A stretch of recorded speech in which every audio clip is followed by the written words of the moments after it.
Good evening. My name is Crystal Johnson, and I will be discussing how leadership should show empathy. Empathy, in a group, it makes you more relaxed as a group member. Also, showing empathy will give you better performance and makes the group perform better as a whole.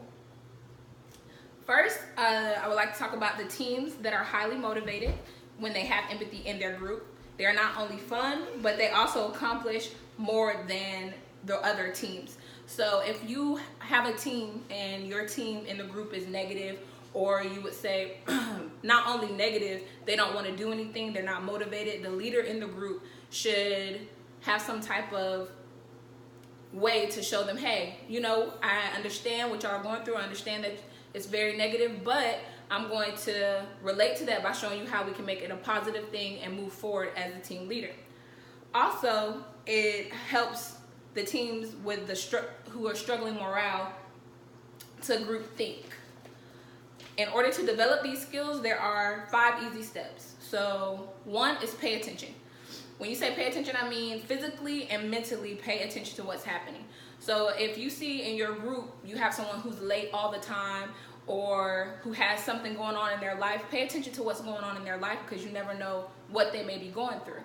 And as a leader, empathy shows, hey, I see that you were late today, Susan. So is there any reason why every time we have a group meeting that you're late? Well, I don't have a babysitter. So if Susan doesn't have a babysitter and you know someone or you have a babysitter of your own, then you can say, okay, Susan, I understand you don't have a babysitter. We're going to do this to help you. That not only gives Susan more time, but it helps her be able to give back to the group. And then as a leader, you should also listen carefully to note key words and phrases that people use. So if someone notes like, I don't want to be here, this is terrible, and they're just a negative person, as a leader, you should empathize with that. I understand none of us wants to be here, and I see the key points that you're making, but let's take a step back and understand what we can do to make this positive, to make it fun.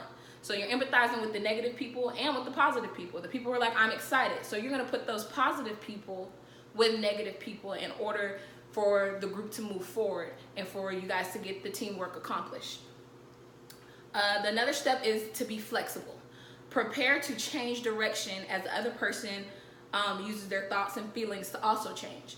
So when you're being flexible, just like Susan, who didn't have a babysitter, or the person that's negative, you have to be able to understand everyone's well-being in the group and their time, and also the organization of your group. So if something's going on, you need to be able to say, hey, I can do this for you, or can you do this for her, to be more flexible so the group can come together and be successful. Another step is to look for clues that yoke you on your target. So if you are focused on one key thing, you're going to take everyone else's positives and everyone else's talents and put it all into one to go towards the target. You're going to listen to them. You're going to establish what you need to do to get it done. And as a leader, you should definitely look for these clues to be a target. So developing empathy is pretty much an approach. And it's very significant. It's significant because you should build cooperation, collaboration, and teamwork. All the things that we talked about as far as building empathy in a group shows, hey, we need cooperation from the group, number 1.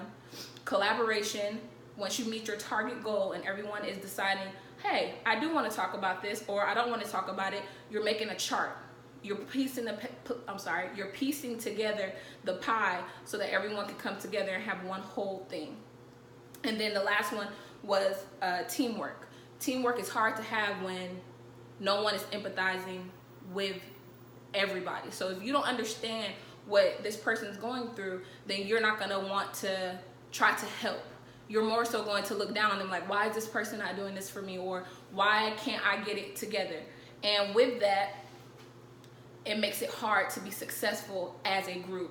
As a leader, you should definitely say, hi, I understand this is happening, but as a group, we need to make sure that everyone understands each and every problem in order to move forward and move past. So in conclusion, I feel that empathy not only promotes progress and it makes it easier for everyone to get along and for you to be more successful as a leader and as a group member. Thank you for your time.